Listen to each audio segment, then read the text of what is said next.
버즈 2세대가 아닌 버즈 플러스 그럼 버즈 마이너스.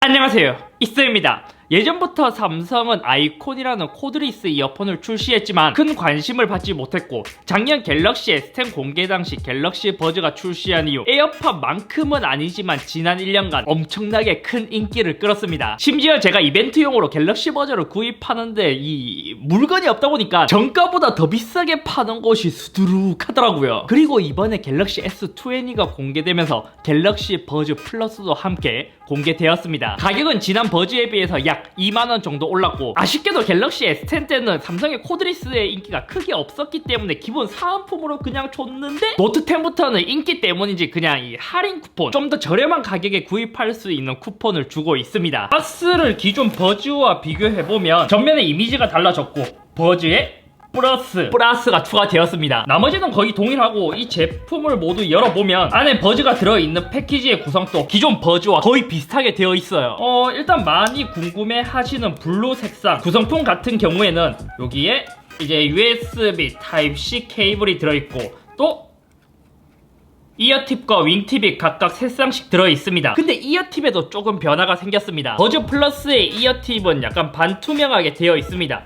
하지만 기존 버즈의 이어팁과 함께 비교를 해보면 보이다시피 투명도의 차이가 큰 것을 알 수 있습니다. 색상은 화이트, 블루, 블랙으로 출시되었고, 새로운 색상이 이번에 블루가 새롭게 추가되었습니다. 갤럭시 S20의 색상 클라우드 화이트, 클라우드 블루, 나머지는 제가 갖고 있지 않은데 블랙 색상과 맞춰서 나온 것을 알 수 있죠. 오히려 저는 좀 괜찮다고 생각한 그레이 색상의 버즈도 있었으면 그것도 나름 괜찮았을 것 같아요. 처음 봤을 때 가장 끌리는 색상은 블루였지만 그래도 가장 무난한 화이트 색상이 마음에 들었습니다. 블랙도 약간 다크 블랙 같은 그런 느낌이 있어서 괜찮아요. 버즈 플러스 케이스의 가장 큰 특징은 에어팟처럼 유광으로 소재가 변경되었다는 것입니다. 기존 버즈는 무광을 사용했는데, 유광을 사용했을 때의 장점은 반짝반짝하기 때문에 예쁜 것은 무광보다는 훨씬 더 예뻐 보입니다. 하지만 단점이라면 오래 사용했을 때 케이스에 잔음집이 생기게 되고, 잔음집이 생긴 부분 틈 사이로 때가 끼기 때문에 오히려 오래 사용했을 때 보기에는 무광이 더 좋더라고요. 케이스의 사이즈는 동일하고 유광만 변경되었기 때문에 기존 버즈 케이스와 호환도 가능해요. 그리고 케이스를 써보니까 처음 딱 열었을 때 크게 체감이 되는 것은 버즈 플러스 케이스의 힌지가 달라졌습니다. 힌지는 기존 버즈에 비해서 더 좋아졌다는 것인데, 이전 버즈의 힌지는 약간 중국의 싸구려 같은 열고 탁 닫고 탁 요러한 좀 싼티나는 힌지였다면, 버즈 플러스의 힌지는 굉장히 부드러워졌습니다. 소음도 많이 적어졌고 되게 느낌이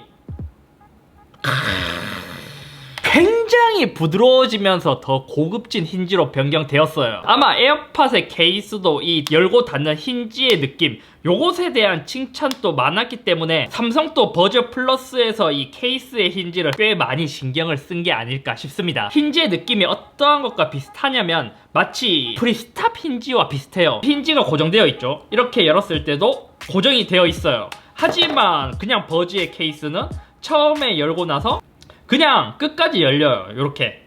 얘는 프리스탑 힌지가 아니라는 것을 알 수 있죠. 대신 케이스를 열고 닫을 때 이 끝부분, 그러니까 시작점과 마지막 부분의 장력은 꽤 강하게 되어 있습니다. 하지만 아쉬운 점은 저같이 기기가 많은 분들이 사용하기에는 에어팟은 케이스 뒷면에 페어링을 할 수 있는 버튼이 있는데, 기존 버즈와 사이즈가 같고 유광으로 변경한 것을 빼고는 외관의 금형은 동일하기 때문에 페어링 버튼이 없다는 것은 아쉽습니다. 그리고 케이스를 열었을 때도 솔직히 좀 아쉬운 점은, 기존 버즈 같은 경우에 케이스를 열면 외부는 흰색이지만 내부는 이렇게 하늘색으로 되어 있어서 이 투톤의 매력이 있었고, 버즈 플러스는 원톤으로 되어 있기 때문에 그러한 부분은 좀 아쉽습니다. 버즈 플러스보다 버즈 쪽이 훨씬 더 예뻐요. 블루 색상도 내부는 블루, 블랙 색상도 내부는 블랙으로 되어 있습니다. 외부와 다르게 내부의 금형은 살짝 변경이 되었어요.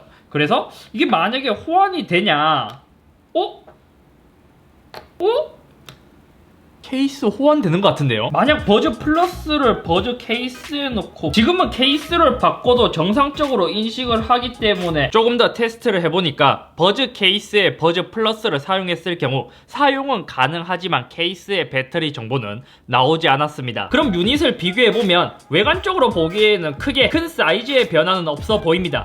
하지만 기존 버즈의 유닛은 무광으로 되어 있지만 버즈 플러스는 유광으로 변경되었다는 점, 심지어 안쪽 모습도 비슷하게 되어 있어요. 이렇게 무광과 유광과의 차이를 제외하고는 외부의 마이크가 하나 더 추가되었어요. 오른쪽에 버즈의 외부 마이크는 살짝 더 크고 버즈 플러스는 살짝 더 작지만 위쪽을 보면 버즈 플러스는 외부 마이크가 한 개 더 추가된 모습을 볼 수 있죠. 그리고 기존과 마찬가지로 버즈와 버즈 플러스 둘 다 내부 마이크가 한 개 있습니다. 또 달라진 점이라면 배터리가 버즈 플러스는 훨씬 더 길어졌는데 버즈 플러스는 유닛 단독 11시간까지 재생할 수 있고 케이스 포함 22시간 재생할 수 있습니다. 아마 이어폰을 귀에 오래 꽂고 일을 하시는 분들에게는 굉장히 큰 장점이 될 수 있습니다. 그리고 앱에 대한 연결을 살펴보면 특별한 점은 아이폰에서도 버즈 플러스 앱이 정식으로 출시했습니다. 확실히 앱의 퀄리티는 안드로이드 쪽이 훨씬 더 예쁘고 좋지만 다른 플랫폼에도 앱을 지원해주는 것은 애플보다 훨씬 더 좋은 것이죠. 기존 버즈와 세팅에 대해서 큰 차이가 나지는 않습니다. 예를 들어 터치패드를 길게 눌렀을 때 어떠한 것을 제어할 수 있는지 설정해줄 수 있고 또 여기서 이제 음량 내리기 올리기를 설정해줄 수 있는데 이것도 조금 더 좋은 게 뭐냐면 실험실로 들어가면 가장자리 2번 두드리기라는 옵션이 있습니다. 볼륨을 조절할 때 터치패드를 길게 눌러서 조절을 할 수 있지만 그거는 다른 기능으로 할당을 하고 그냥 가장자리로 톡톡 톡톡 톡톡 두들겨서 볼륨을 올리거나 내릴 수 있는 것이죠. 갤럭시에서만 지원하는 기능은 여기 밑에, 그러니까 레이턴시를 최소한으로 줄여주는 모드가 있습니다. 이거는 iOS에서는 사용이 불가능하고 오직 갤럭시에서만 이 기능을 사용할 수 있어요. 만약에 터치패드를 길게 눌렀을 때 게임 모드를 실행하거나 끄거나 이러한 기능을 사용할 수 없었습니다. 그럼 이제 버즈 플러스가 내세우는 사운드의 퀄리티는 어떠해졌냐? 저도 이거를 일주일 정도만 사용한 상태인데 물리적으로 버즈에 비해 버즈 플러스는 다이내믹 드라이버가 한 개 더 추가되었습니다. 쉽게 말하자면 스피커가 버즈는 한 개, 버즈 플러스는 두 개가 들어갔다는 것이죠. 저음을 위한 우퍼 하나, 고음을 위한 트위터 하나, 이렇게 총 두 개의 드라이버가 들어가 있는 것이에요. 그리고 많은 루머로 기대하셨던 노이즈 캔슬링 기능은 없습니다. 하지만 이미 알고 계신 분들도 있겠지만 삼성의 AKG, 그러니까 AKG에서 나오는 노이즈 캔슬링 무선 이어폰이 준비 중입니다. 벌써 존재까지 확인이 되었고 전파 인증도 통과된 것으로 알고 있습니다. 그리고 지금 앱을 보면 위쪽에 주변 소리 듣기 모드가 있는데 작게, 보통, 크게, 이게 진짜 기존 버즈에 비해서 굉장히 많이 자연스러워졌습니다. 에어팟 프로와 비교하더라도 이거는 진짜 많이 자연스러워졌어요. 실험실에 가면 주변 소리 더 크게 듣기가 있는데 요거를 켜게 되면 매우 크게 들을 수 있습니다. 그리고 귀에 모두 착용했을 때 이압으로 인해서 불편한 점은 없고 화이트 노이즈도 거의 느끼기 어려웠습니다. 사운드의 퀄리티는 확실히 이거는 아무리 막기라고 하더라도 버즈에서 버즈 플러스를 듣게 되면 공간감과 해상력이 훨씬 더 좋아졌다는 것을 체감할 수 있습니다. 예를 들어 버즈로 음악을 듣게 되면 저음이 조금 강한 노래를 들었을 때 저음과 보컬이 함께 좀 뭉치는 듯한 소리가 났거든요. 하지만 버즈 플러스는 저음과 고음, 그러니까 우퍼와 트위터가 나눠져 있다 보니까 악기 소리에 대한 분리는 훨씬 뚜렷하게 느낄 수 있습니다. 애매하게 뭉쳐서 안 들렸던 악기 소리가 조금은 더 구분이 잘 되어 들린다는 것이죠. 이것도 저음보다는 고음 쪽에서의 분리가 훨씬 더 또렷하게 들렸는데 이 때문인지 고음 쪽에 조금 더 집중이 되었다랄까? 저음보다는 중고음이 더 부각되어서 들리기 때문에 만약 이 고음이 찌르는 듯한 뭔가